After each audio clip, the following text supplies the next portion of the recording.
You're listening to Rocket Night. Are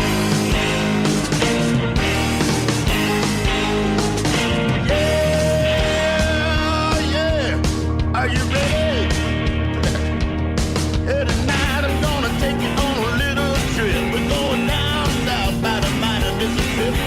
I'm gonna take you to a place where lights never dim. Bring your mother, your brother, and your best friend. I'm gonna show you where they dance out in the street. They'll tell you all about your body heat. We're not gonna talk about... I am Brent with Rocket Night. All right. And we are here with members of the Hungover band. Yes. My name is Gabe. I play drums. My name is Ed and I play guitar and sing. Okay, so let me guess, the Hungover name came from? Actually, not anything drinking related. It was kind of like a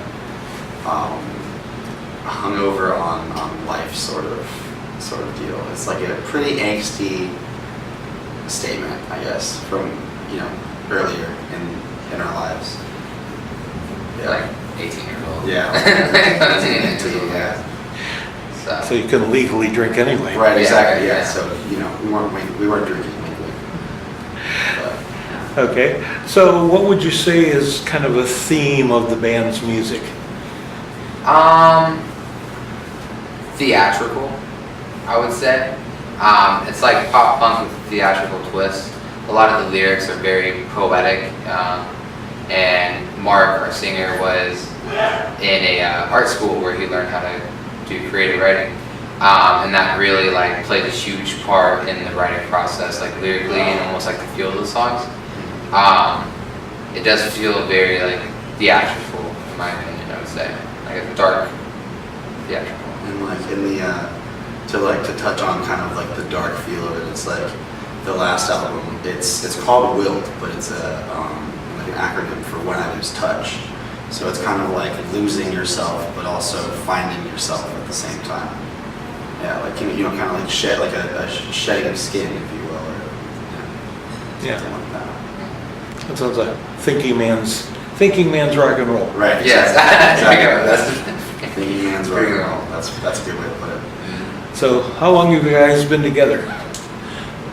The entity of the band has been around for about 5 years. The current lineup, about a year, 2 to 3 years. Yeah. So basically what happened is we had a totally different band called Hungover with 2 records and with a different singer. And when that singer left, Mark's kind of went up front playing guitar and singing. And it was just a totally different vibe. And so we just kept the name and changed all the music, took all the old music down, and we're technically only a band for about the last 2 years, but we've been around for a long time. It's been quite a journey. Yeah, been a long time. Yeah, it's quite a journey, Yeah. quite a learning experience. Yes, Oh, exactly. yeah. To say the least, the learning Completely experience. changed my life. It shaped me as a person, I would say. How much time do you spend on the road, would you say? This year we have spent 9 weeks on the road. That's definitely about the longest amount of time that we have spent collectively. Last year it was maybe 3 weeks or so. We're still trying to figure out our rhythm and understand the working aspect at home, to be able to get out there to hopefully make that our job, basically. There's a good balance between touring and real life. You gotta pull yourself back sometimes. Right. You know what I mean? So back a couple months ago, we thought it'd be a great idea to do a cross country run for almost 2 months, and 6-week tour. That was it was a lot. It was a learning experience, to say the least. that was a rough time. It was an experience. It was both amazing and horrible at the same time. A couple of us broke by the end of it. Yeah. Yeah, is it hard to make money on tours these days? Yes. I would definitely say so. It's more or less a gamble until you kind of. It's like there's a strange algorithm that you can. Once you tap into it, then you kind of know what you're doing. And I've heard of, I know of artists or musicians that are doing it right, but like in the sense of like the DIY that we are, it is such a gamble. You kind of just go and you hope that like the local bands are pulling that, and then like people like you basically. Do you have representation? Yes, we're signed by a label called Smart Punk Records, and we do work with Artery Global with booking now. But before we were self-booking with help from other friends and stuff like that. And we do currently have a manager as well now. We have a full team working behind us, which is nice. It's the first time that like we don't have to worry about anything other than making music, which is really cool. So like that's a unique experience in itself, because it's weird going from having to do everything and kind of being like anal about it to having other people do it for you. But it still doesn't mean we're making money. So it's like, you know what I mean? Like we're making money, but not like enough to like pay the bills. Like Right. So we're doing well for a band, but not well as individuals. The band is at this point self-funding itself. Yeah. Yeah. The band pays for itself and then some. Yeah. And we also pay our people that we pay. Yeah, we just don't get paid. So. So I gather you all have day jobs that Yeah. you come and go. What do you do? As of right now, I'm a barback at a craft bar in Orlando. Working my way up to be a bartender. That's I guess my personal main goal at the moment, aside from anything music related. I'm a server at an Asian street for a place in Orlando. So the server bartender life, Yeah. you know, definitely pays the bills and pays for tours, so it's nice. Yeah. And of course the hours are compatible. Oh Yeah. yeah, very. And they're super supportive, which is like, I'm so blessed for that. It's awesome how supportive Yeah. my work. Actually, I work for, not at, but I work for the owner of Will's Pub in Orlando, which is a pretty notable venue, I believe. A lot of people go there. I work right next door to a little bar called Little Indies. Yeah, so they are obviously very into music, and they're all for the music life, which is, it's a blessing, definitely. How would you compare the Orlando music scene with Tampa music scene? Or I don't know if you're familiar with it. I mean, I'm not super familiar with Tampa, but when I think about Tampa, I think like hardcore. There's a lot of hardcore bands, a lot of like straight punk bands. Yeah. And Orlando's a little more like poppy, like the pop punks, and it's a little happier. Not like happier people, the music's just a little happier. Yeah, I would definitely say it's more of like a heavy, like a hardcore metal scene here, at least that I know of. And then, you know, like national bands always do really well in Tampa. Yeah, like the Orpheum is one of my favorite venues in Orlando, or not Orlando, in Florida, excuse me, in Florida.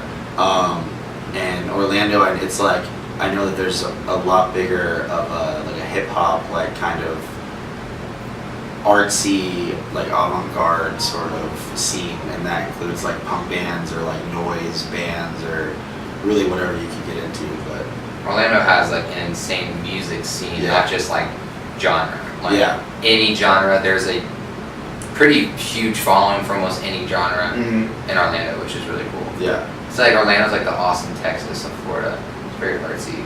I would. Yeah, that's a good comparison. Okay. So how does it work for you going back and forth from musician to working? Do you do it every weekend as a musician, or do you take like a couple weeks here and then a couple weeks working? It's well, as of right now, we are taking a little bit of time just like to ourselves to kind of get our money and finances back in order, and just kind of like, you know, re-level everything so we can go back out. The way that we've been doing it is like we'll go out on a tour and we'll play in Florida at that time, and then we'll come back and work until we have another tour to go back out on. With like some shows sprinkled in here and there, like we have 11/11 Fest coming up on 11/11, November 11th. and like that's gonna be our like our last thing for a little bit, except for maybe like some local shows, but nothing is planned as of yet. Yeah, so it's kind of like music and then kind of stop and like settle and kind of get our stuff back together and then go back out. How do you pick the locations that you're going to be playing in, or do you? Does somebody else do that? Just well, now someone else does it, but before it's just like you just like learn over time. Like there's plenty of venues we've been to all over the United States that we're like, okay, well, we're never coming here again. You know what I mean? So it's like, but like now, like once you like get in the rhythm, like you're gonna fail, you're gonna have like weird venues and like weird shows, but then you just like choose not to go there, and then the places that you do like, you just remember them or have it written down, and you just book there again. We also like we have a lot of like friends as bands, you know, like we work with a lot of bands, and we'll like do a show swap where they'll come down to Orlando and we'll hook them up with a good venue and a good show and, you know, good bands, and they'll do the same. So we kind of learn where the markets are, and you know who are the bands that we like, and like, you know, people that we're compatible with, etc. And it's just kind of, and that was how it was kind of built. That's how we built ourselves up, and now we have, but with the booking agent, you know, like he'll be like, hey, you know, like here's a tour. Do you guys want to do this? And then it'll be booked, and we'll just go and we'll show up and jam out. So how did you end up here? Have you played here? This is the Noise Box. Yeah. I've been a Tampa resident for years, and I've never heard of it. Yeah. So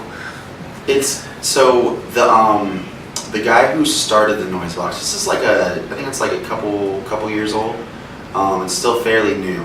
The guy that started it, he has this festival every year called Hope Fest, where they donate to like, I think it's to cancer. It's and we played it last year, I believe, was our first time. No, Was it 16? 2 years Okay, ago, yeah. so 2016 was the first time that we played it, and Andrew used to be in a band called Pushover. Andrew's the guy that kind of runs the place, I believe. I don't want to put anybody else as down. far as you know. As far as I know, Andrew runs the place. He's the one that we knew, and so we hooked up with him, and he's brought us here, and now it's kind of become a prominent venue for like smaller shows in Tampa. Yeah, That's cool. We played here a couple times, not at the fest, and we played here a couple times at the fest as well. This is our first time, I think, headlining here, which is cool. What's your major means of promoting yourself? social media. Social media, that's where it is now. When we're home, sometimes like I've gone out to like national shows that come through, some of the bigger venues, like a couple days or the day before our show, and we'll pass out like flyers and hand out like our label sampler and stuff, just to get people like going, kind of like old school a little bit. But it's hard to do that in places you're not from. So the easiest way is targeted advertisements on Facebook or Instagram, which not Instagram and Facebook, you do one, it kind of does both. So, and now you can do some cool things where on your Instagram story you can like, I think you can like sponsor the Insta story, so then like it. Like, I don't know, like there's, I don't know. We just try to promote social media as much as possible. Yeah. It's pretty much Make as many friends as possible and That's- send it out to them. that's another big thing, is like becoming friends with the bands you play with in the cities that you go to. So it's like if you become friends with those bands, when you come through again, they're gonna bring people out even if they're not playing, or they're gonna want to support your band. Yeah. Want to- Cross promotion. Exactly. Yeah. So, Word of mouth is still the best way to promote. oh yeah, absolutely. Things get buried online all the time. So, All right, any last words? Check out Will. Yeah, it's on Spotify, it's on Apple Music, it's on literally everywhere. everywhere. Yeah. Everywhere, and keep an eye out for the future, I guess, yeah. All right, so everybody look for the Hungover Band in the future, Right. and This is Brent Michael with Rock at Night, saying sayonara.